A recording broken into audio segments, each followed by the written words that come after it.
Morning.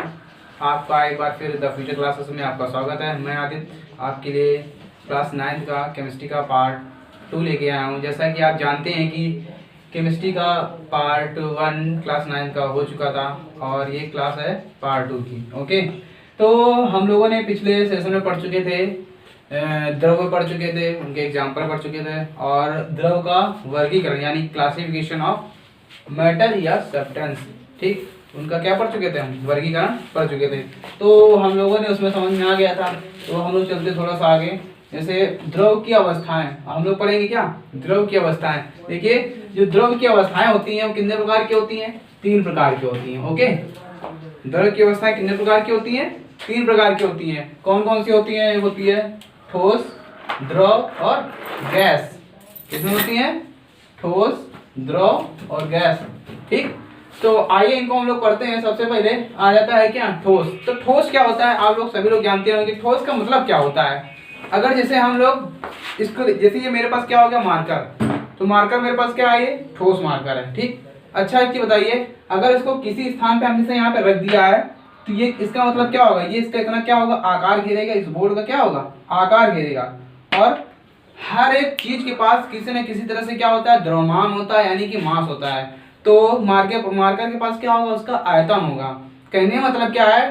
ठोस क्या होता है कि यानी कि द्रव की वह अवस्था जिसमें उसका आकार तथा आयतन क्या हो, दोनों निश्चित होते हैं, क्या कहलाते हैं? ठोस कहलाते हैं। तो मार्कर का भी क्या होता है? आकार और आयतन निश्चित होता है। ओके, तो इसके एग्जाम्पल क्या क्या होते हैं? जैसे एग्जाम्पल हो गए लकड़ी, बर्फ, कोयला, पत्थर, बहुत सारे एग्जाम्पल हो सकते हैं। ठीक है, और इसी प्रकार आते हैं क्या हम लोग? द्रव्य। द्रव्य क्या होता है? सॉरी, द्रव यानी कि लिक्विड। तो द्रव क्या होता है? तो आप लोग सभी लोग जानते होंगे कि जो भी चीज, यानी कहने मतलब क्या है, जैसे हमने ले लिया यहाँ पे क्या, अब जरा ध्यान से समझना मेरी बात को। जैसे हमने यहाँ पे ले लिया क्या, एक यहाँ पे एक हमने यहाँ पे ले लिया पात्र, और एक यहाँ पे हमने ले लिया क्या, एक छोटा सा गिलास ले लिया हमने। ओके, ये छोटा सा गिलास है। मेरे पास क्या है यहाँ पे? मेरे पास क्या है? 1 लीटर पानी है। ओके, यानी कि H2O यानी कि वाटर। और हमने 1 लीटर पानी को क्या कर दिया? इसमें डाल दिया। तो इसमें क्या होगा? 1 लीटर पानी को इसमें हमने डाल दिया, तो पानी डालने के बाद क्या होगा? तो कहने मतलब क्या है, इसका जो आयतन होगा वो क्या होगा? यानी कि मेरे पास जो लीटर दिया है, यानी कि जो वॉल्यूम है मेरे पास, सबसे मेन बात होती है वॉल्यूम। अगर पानी मैंने इसमें डाल दिया तो इसका क्या होगा? वॉल्यूम निश्चित होगा। यानी कि जो कहने मतलब क्या है, यहाँ पे जो लेयर दिखेगी, जैसे पानी हमने लीटर डाला तो इसकी लेयर कहाँ तक आ जाएगी? यहाँ तक आ जाएगी, निश्चित हो जाएगा। यानी कि अब यही पानी हमने क्या कर दिया? 1 लीटर पानी किसमें डाल दिया? गिलास में डाल दिया। तो गिलास में क्या होगा? जहां तक गिलास होगा वहीं तक क्या होगा? इसकी पानी की मात्रा आ जाएगी। बट इसमें एक चीज आती है, अगर इस बड़े ये क्या है? यहाँ पे बड़ा पात्र है, ठीक है, और ये क्या है? छोटा है। इसमें मैंने 1 लीटर पानी डाला था तो ये क्या, आधा भरा। ठीक, और इसमें हमने क्या, गिलास में पूरा 1 लीटर पानी डाल दिया, पूरा भरी है। कहने मतलब क्या है, जो इसका आकार है, ठीक, आकार क्या है? देखो, इस ये वाला आकार क्या है? दोनों में डिफरेंट है। यानी कहने मतलब क्या है, पानी जो यानी कि लिक्विड होता है उसका आयतन तो क्या होता है? निश्चित होता है, लेकिन आकार क्या होता है? अनिश्चित होता है। वो क्या कहलाते हैं? द्रव कहलाते हैं। ठीक, तो इसी प्रकार जैसे देखा होगा, जैसे कोई बूंद मतलब जमीन में पड़ जाती है तो कहने मतलब क्या है, जो बूंद क्या होती है वो अपने आप क्या होती है? आकार लेना शुरू कर देती है, यानी कि फैलना शुरू कर देती है। ठीक है, तो इसके बाद तो पढ़ते हैं इनसे, द्रव की वह अवस्था जिसमें उसका आयतन, ठीक बताया मैंने, आयतन और आयतन निश्चित तथा आकार अनिश्चित होता है, क्या कहलाते हैं? द्रव कहलाते हैं। जैसे होगा दूध, पानी, ग्लिसरीन और पारा। तो आप जानते होंगे, ठीक, जैसे हमने ग्लिसरीन क्या होता है आप लोग जानते होंगे, सर्दियों में त्वचा में लगाया जाता है ग्लिसरीन, जिससे त्वचा क्या होती है? रूखी ना हो, ठीक, स्किन क्या हो? अच्छी हो जाती है। तो ग्लिसरीन कहाँ से बनती है? तो ग्लिसरीन क्या होता है, जब सोप यानी कि साबुन का औद्योगिक निर्माण होता है सफोनिफिकेशन द्वारा, ठीक, तो वहां से क्या होती है? हमें ग्लिसरीन प्राप्त होती है। तो उसके बाद हमें ये पारा क्या होता है? आप लोगों ने देखा होगा पारा। ये पारा क्या है? एक प्रकार की क्या है? धातु है। इस पारा को, ये क्या है? इसका जो प्रतीक होता है वो क्या होता है? Hg होता है। इसके हम लोग वो क्या बोलते हैं? मरकरी भी बोलते हैं। ओके, ये क्या होता है? मरकरी होता है। तो ये क्या होता है? एक प्रकार की ये क्या होती है? धातु होती है, मगर ये जो इसका स्टेट होता है, यानी कि कहने मतलब अवस्थाएं होती है, हमेशा किसमें पाई जाती है, लिक्विड अवस्था में होती है। यानी कि पारा क्या होता है, हमेशा लिक्विड अवस्था में होता है। तो आप लोगों ने देखा होगा, कभी आप जब डॉक्टर के पास गए होंगे तो बुखार मतलब फीवर नापने के लिए, मेजर करने के लिए आपको क्या देता, थर्मामीटर देता है, कांच का होता है। तो उसके अंदर जो लिक्विड भरा होता है, ऐसा थर्मामीटर होता है, देखिए जरा, ऐसा होता है, ठीक। तो उसके अंदर क्या भरा होता है, पारा भरा होता है, ठीक है। तो इसका मतलब क्या होता है, तो पारा क्या होता है, तो ये जो पारा होता है यानी कि अच्छी चीज, उसको चाहे जैसे टेम्परेचर पर रख दो, यानी कि चाहे हीट टेम्परेचर हो चाहे कोल्ड टेम्परेचर हो, यानी कि हमेशा वो क्या रहेगा, लिक्विड फॉर्म में रहेगा। तो आपने देखा होगा जब हम लोग बुखार चेक करते हैं तो क्या होता है, जब इसको मुंह में लगाते हैं तो पारा जो होता है वो लिक्विड क्या होता है, ऊपर चढ़ता चला जाता है, यानी कि 90 डिग्री, 80 डिग्री और 100 डिग्री, 110, 105, 106, ये क्या होता है, ऊपर पहुंचता जाता है। तो कहने मतलब क्या है, बॉडी जितनी हीट होगी पारा क्या होगा, डिग्री सेल्सियस में क्या होगा, ऊपर बढ़ता चला जाएगा, ठीक। अगर बॉडी ठंडी होगी तो क्या हो गया, पारा नीचे गिरता आ जाएगा। यही मतलब होता है, होती क्या धातु, मगर कौन सी अवस्था में होती है, लिक्विड फॉर्म में पाई जाती है। इसी प्रकार देखते हैं गैस क्या होती है। तो गैस क्या है, तो इसमें आकार व आयतन क्या होते हैं, दोनों अनिश्चित होते हैं, क्या कहलाती हैं, वो गैस कहलाती है। तो समझो हमारे वायुमंडल में बहुत सी अन्य प्रकार की गैसें क्या हैं, पाई जाती हैं, जैसे ओजोन हो गया, ठीक, मीथेन भी हो गया, और ऑक्सीजन हो गया, नाइट्रोजन हो गया, आर्गन, रेडॉन, ठीक, जीनॉन, ये सभी क्या होती हैं, मुक्त अवस्था में पाई जाने वाली गैसें वायुमंडल में। तो ये क्या होते हैं, अब हमारा जो वायुमंडल है बहुत बड़ा वायुमंडल है, ठीक। तो उसमें क्या सभी गैस जो होती हैं वो क्या होती हैं, एक एक समझ लो जरा, देख लो, जैसे मैंने ले लिया क्या ये, ठीक। तो जो गैस के जो मॉलिक्यूल होते हैं, अणु होते हैं, वो क्या क्या होते हैं, बहुत दूर दूर होते हैं, ओके। जो गैस के मॉलिक्यूल होते हैं वो क्या होते हैं, दूर दूर होते हैं। दूर होने की वजह से क्या होता है, इनके जो आकार और आयतन क्या होते हैं, दोनों अनिश्चित होते हैं, ओके। तो आकार अनिश्चित होने की वजह से क्या कहलाते हैं, गैस कहलाते हैं। तो इनके एग्जाम्पल क्या होते हैं, ओजोन हो गया, अमोनिया हो गया और ऑक्सीजन हो गया। ओजोन का कार्य क्या होता है, ये ओजोन जो होती है हम लोग के संताप मंडल में पाई जाती है। इसका कार्य क्या होता है, सूर्य से आने वाली अल्ट्रावायलेट रेज यानी कि यूवी रेज को क्या करता है, ये प्रोटेक्ट करता है। यानी कहने मतलब क्या, धरती पर आने वाली यूवी रेज को नहीं आने देती। यानी कौन सा कार्य करता है, ओजोन परत। जिससे क्या होता है, अगर ओजोन परत में अगर छेद हो जाता है तो क्या होती है, इससे कैंसर बीमारी हो सकती है। यानी कि अंटार्कटिका महाद्वीप में अभी सुनने आया था, बहुत दिन हो गए इसके, यानी कि अंटार्कटिका महाद्वीप में जो ओजोन की परत है उसमें छेद हो चुका है, जो ऑस्ट्रेलिया महाद्वीप के पास पड़ता है, ओके। तो छेद होने की वजह से क्या होता है, इस बीमारी से क्या होता है, यूवी रेज शरीर में पड़ती है तो क्या होता है, कैंसर रोग होता है। इसी प्रकार आ जाते हैं अमोनिया। अमोनिया क्या होती है, अमोनिया का सूत्र होता है क्या, NH3। ये क्या होता है, बहुत ही स्थायी यौगिक होता है, ठीक, स्थायी कंपाउंड, ठीक। स्थायी क्यों होता है, क्योंकि अमोनिया के पास क्या होते हैं, लोन पेयर इलेक्ट्रॉन होते हैं, इसीलिए क्या होता है, ये स्थायी होता है, हाइड्राइड होता है, ठीक। इस प्रकार ऑक्सीजन हो गया। वायुमंडल में ऑक्सीजन कितने % पाई जाती है, 21%। क्या होती है, O2 कितनी होती है, 21% पाई जाती है, ठीक।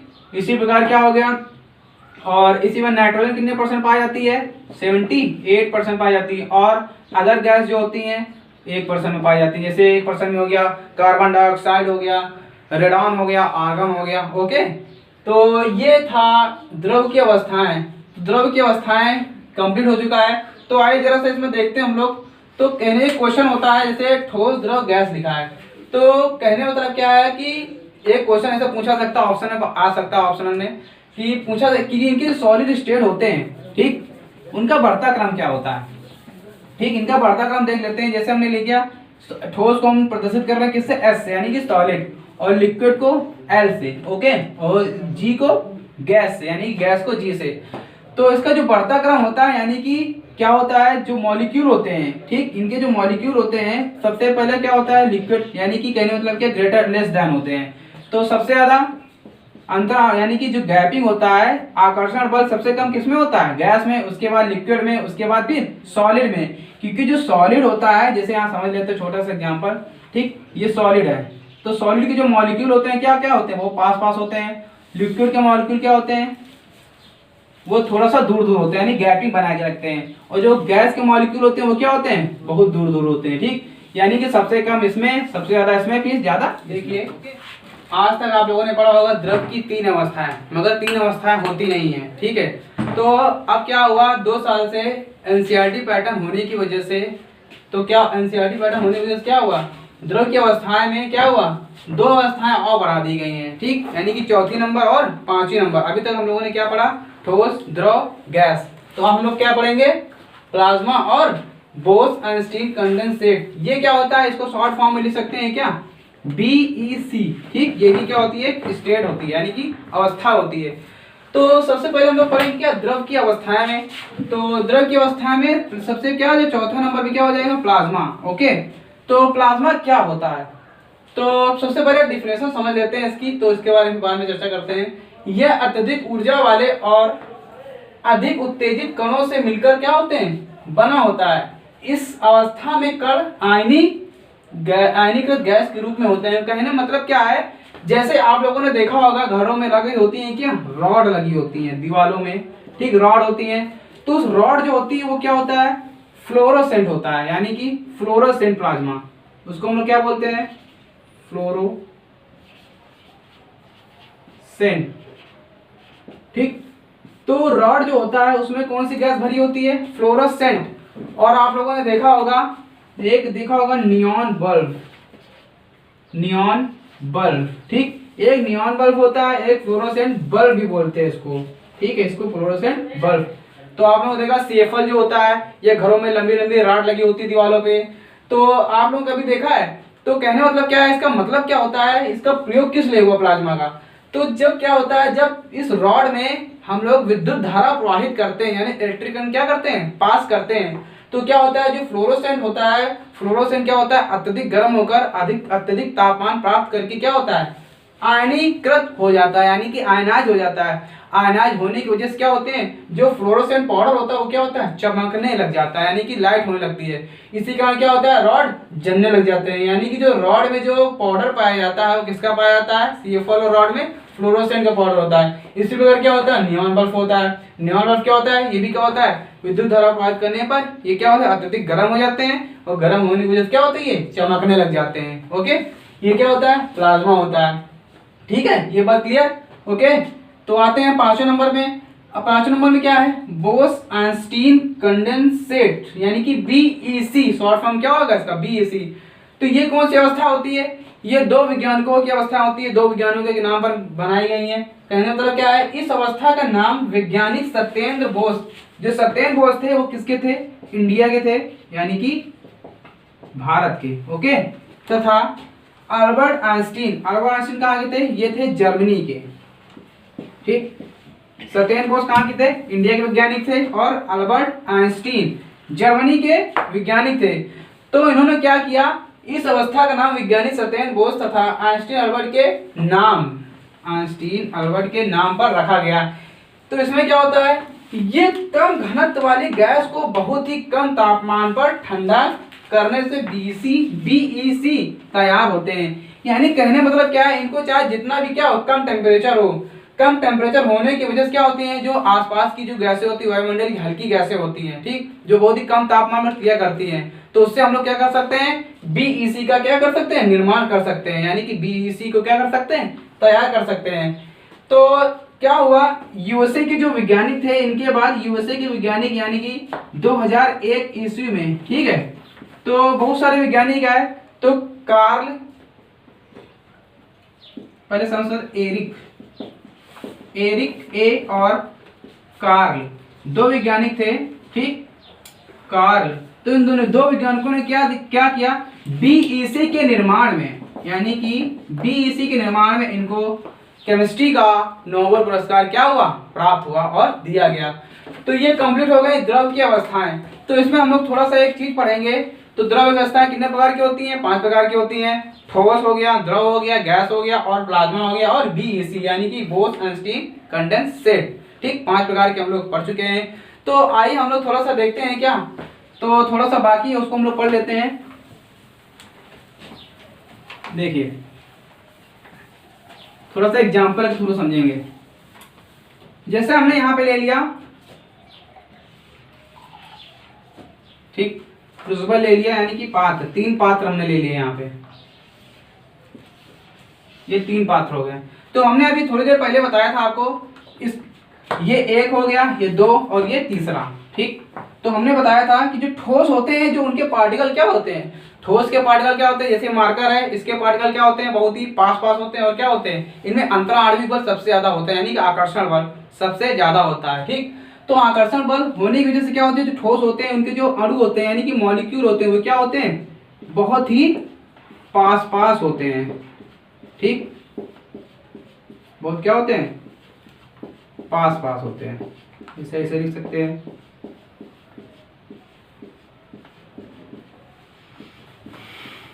ठीक। ये क्या होते हैं, बहुत ही पास पास होते हैं। तो पास पास होने की वजह से क्या है, इनको नाम दे दिया गया सॉलिड। ये क्या हो जाएंगे, सॉलिड हो जाएंगे, यानी कि जिनके अणु की जो गति होती है वो क्या होते हैं, पास पास होते हैं। जब ये पास पास होंगे तो क्या होगी, बॉडी पूरी क्या करेगी, रिजिड करेगी, ठीक। तो ये क्या हो जाएंगे, सॉलिड हो जाएंगे। इसी प्रकार क्या होता है, तो सॉलिड में क्या होता है, जो अणु होते हैं वो ज्यादा मात्रा में पाए जाते हैं, वो भी क्या होते हैं, पास पास होते हैं। अब क्या होता है, दूसरी जो अवस्था आती है, क्या होती है, द्रव अवस्था आती है। तो द्रव अवस्था में क्या होते हैं, ये क्या होते हैं, दूर दूर होते हैं, ओके। ये यहाँ हो गया, इनके कण पार्टिकल, एक यहाँ कण हो गया, यहाँ हो गया और एक यहाँ हो गया। तो इन्हें हम लोगों ने क्या नाम दे दिया, लिक्विड दे दिया, ठीक है। ये क्या हो गए, द्रव हो गए, ठीक। इनके अणु क्या है, दूर दूर है। और इसके बाद क्या हो गए, लास्ट जो होता है वो क्या होता है, गैसीय अवस्था आता है। जब इनके कण क्या हो, द्रव से ही ज्यादा क्या हो, दूर दूर ज्यादा होते हैं, ये क्या होते हैं, गैसीय अवस्था होती है, यानी क्या होते हैं, गैस, ठीक। तो आइए एक चीज हम लोग जानते हैं। तो सबसे पहले द्रव देखिए, जैसे हमने यहाँ पे ले लिया, एक ग्लास ले लिया,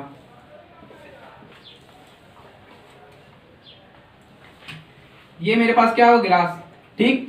हमने यहाँ पे ले लिया क्या, 1 लीटर पानी, ठीक। और हमने यहाँ ले लिया क्या, चीनी ले ली, ठीक। और पानी का जो लेयर है, ठीक है, वो कहाँ तक है, यहाँ तक है, ठीक। पानी कहाँ तक भरा है, यहाँ तक भरा है। तो आप लोगों ने देखा होगा, ये घरों में जब आप सब शरबत बनाते हैं या चीनी पानी का घोल बनाते हैं, तो क्या होता है, जब पानी में हम लोग शक्कर डालते हैं, ठीक, तो क्या होता है, जब पानी में हम लोग शक्कर डालते हैं, जो पानी का लेवल बढ़ता क्यों नहीं है। क्या आप लोगों ने कभी सोचा है कि हम लोग जब पानी का लेवल बढ़ता क्यों नहीं, जब हम लोग शक्कर डालते हैं, तो क्या कहने मतलब क्या, आपने देखा होगा, जैसे हमने ले लिया, जैसे हमने एक और क्रूसिबल ले लिया, पात्र ले लिया, इसमें पानी भरा ऊपर तक, ठीक। और हमने यहाँ पर ऊपर से एक पत्थर डाल दिया, क्या डाल दिया, पत्थर डाल दिया। तो क्या होता है, पानी का स्तर क्या होता है, वो बढ़ जाता है। क्यों बढ़ जाता है, क्योंकि क्या है, भार अधिक हो जाता है, इसलिए पानी का स्तर बढ़ जाता है।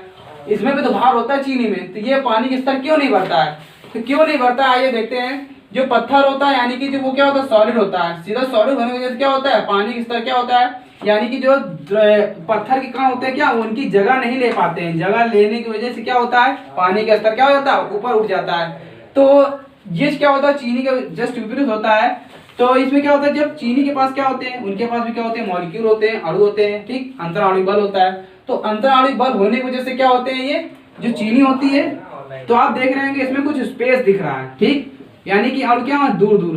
तो अब चीनी के पास भी तो अणु होंगे, जब चीनी के पास अणु होने की वजह से क्या होंगे, ये चीनी के मॉलिक्यूल होंगे, क्या होंगे, इनके पास क्या हो जाएंगे, सेट हो जाएंगे।